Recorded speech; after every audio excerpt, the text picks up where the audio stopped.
Good morning, and my name is Stephanie Patton. I'm the principal of Columbus City Preparatory School for Girls, and we are beyond excited today to welcome our partnership with City Councilwoman Brown and the City of Columbus and Columbus City Schools to give access to our young ladies for menstrual supplies and products and to eliminate the stigma.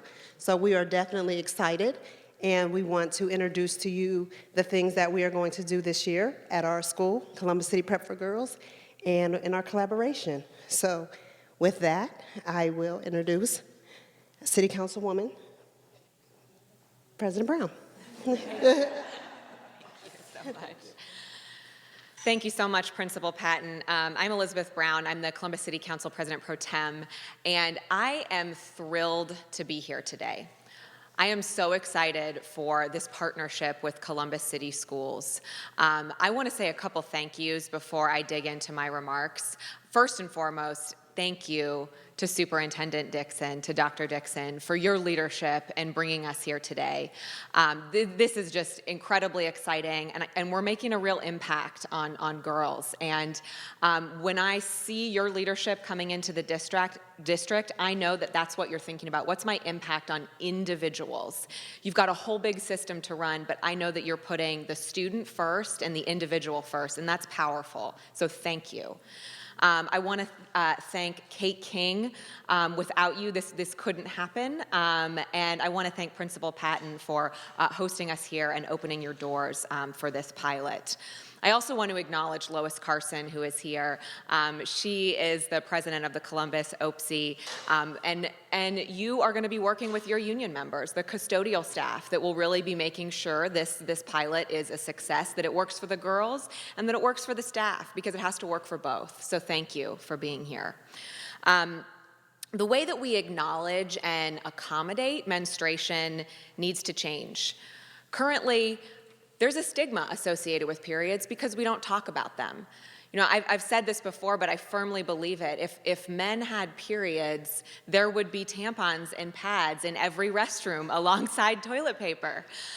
Men have written the rules from really the start of our culture and society, and I actually think this is a good analogy when we're talking about trying to create a more equal society. And we need to start talking about an equitable society, right? And this applies to a host of ways that we need to live up to the values that we should espouse as a nation. But I'm gonna use the analogy of periods here. So equality is providing toilet paper to everybody, right? Everyone needs toilet paper. That's equality. But equity is recognizing that different people need different things, and we need to be there for the needs of every individual. And equity is providing toilet paper for those who need it, and tampons and pads, menstrual products, for those who need it. Can anyone here think of a restroom outside your home where you're expected to bring a roll of toilet paper? Hands? No one, right? Is there any restroom outside your home where you're expected to bring your own roll of toilet paper? That is unlikely, but it is the case that almost any restroom you go to, you're expected to bring your own menstrual product. And that needs to change, because just like going to the bathroom, a monthly period is a normal bodily function. And in fact, free toilet paper, even soap, toilet paper covers, are often provided in restrooms, and we need to make sure that tampons and pads are the same. The City of Columbus is doing our part to change the stigma around periods as well. In 2017, the city launched a pilot program to provide free menstrual products in our recreation centers. We started with 8 rec centers. Earlier this year, we provided funding to expand that to restrooms in all 29 city rec centers. And this morning, we are announcing that the city will continue this work by expanding access to free menstrual products, citywide in our municipal buildings. Products will first be added in restrooms in downtown campus buildings, City Hall, Michael B. Coleman Government Center, Police Headquarters, 77 North Front Street. And our goal will be to continue from there until every municipal building has free and accessible tampons and pads in the restroom. Through this work, we're taking critical steps forward in the effort to improve menstrual product access. We're fighting the stigma that has for too long precluded a conversation about this basic need. Menstrual products should be no different from toilet paper, and we are doing our part to make that a reality. And the fact of the matter is, I was reminded, I was on a panel earlier this morning with a group of women, and we were talking about this announcement that was to come. And one woman reminded me that menstrual product access is actually also good for business. You're seeing a lot more businesses do this because it demonstrates that they have an understanding of equity, and it demonstrates that kind of leadership that we have come to expect in Columbus. We have to be the change that we want to see. So thank you to the Columbus City Schools for being the change that we all want to see.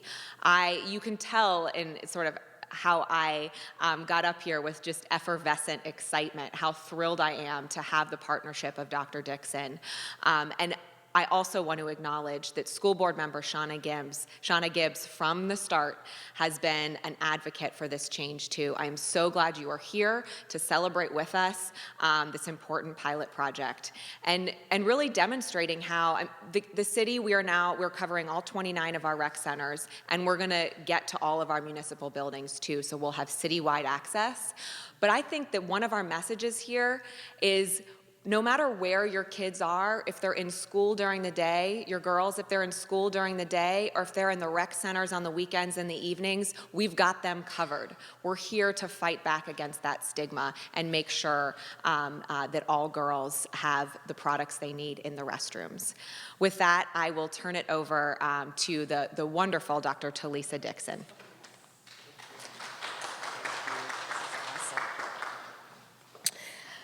Thank you so much, Pro Tem Brown. I want to acknowledge and say thank you to the city and thank you to you. This was her idea. She brought this to the district, and that's why it's so important that we strengthen our partnerships. We do not want to be the entity that says no to partners who want to do something different when we're serving our students in our city. You ask, we said yes. The Principal Patton said yes. Our school nurse supervisor said yes. Dr. K. King, we said yes to the opportunity to remove a non-academic barrier for our students.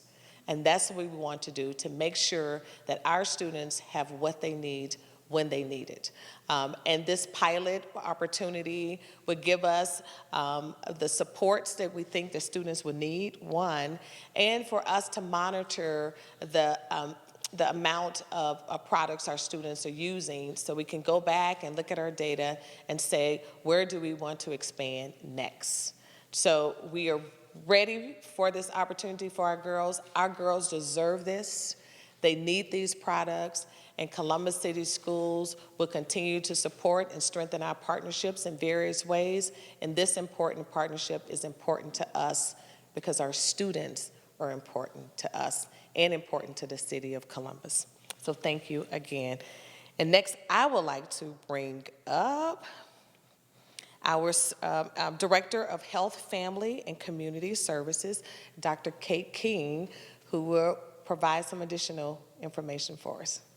Thank you. Thank you. Thank you. Good morning.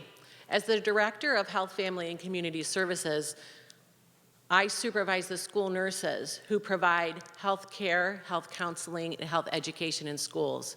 School nurses are the experts in doing that in our school district. And while for more than 40 years we have provided menstrual products to all of our students at no cost, this opportunity with Councilwoman Brown and the city gives girls another access to accessing those products where they're needed, right in the restroom. We continue as school nurses to provide health education to our students about their changing and developing bodies. And we're going to continue to do that, but this project also allows us an expanded opportunity to do that to more students at upper grade levels. We'd like to give them the education of how their bodies are changing, what to do with these products. We also work hard to identify gaps of health care for our students. And one of the gaps is that it is difficult to get menstrual products outside of a school building.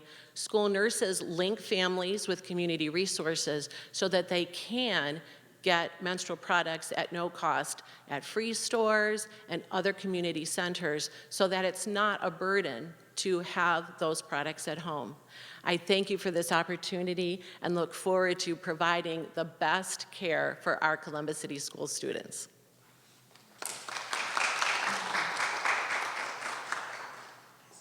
I'm going to close it up there with a couple more thank yous. Again, Dr. King, thank you for that, your important words at the end. And I want to point out that the integration of school nurses into our students' daily lives is so important because health is really bedrock to how a student can be successful. And so you've seen the way that they designed the machine here, a reminder to girls that they can ask a nurse if they have a question about their period or about the products themselves. And I think that's so important. And I have a hunch you had something to do with that messaging on there, Dr. King, so thank you. And Principal Patton, as I've said, we are in this, if there's anything that your girls need or any kind of conversation we can have together, we want to do that.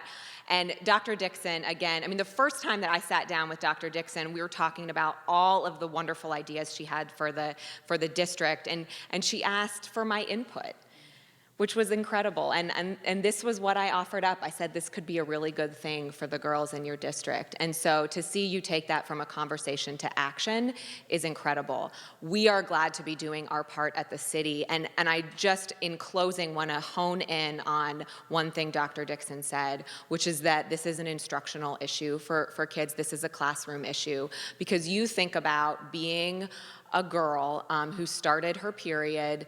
In those first few years, you still don't have a handle. You may not even be regular, but you don't really have a handle on it if you are. And I have memories of not being able to pay attention in class because when I went to the bathroom and realized I'd started my period, I didn't want to be late for class because, God forbid, I was a goody-goody, right? So instead, I'd MacGyver a solution out of toilet paper, and then I'd sit there in class thinking about whether I was going to be embarrassed when I stood up, instead of thinking about the really important material my teacher was providing me. And those kinds of situations are going to be prevented because we've given girls this access in their stalls or in their restrooms.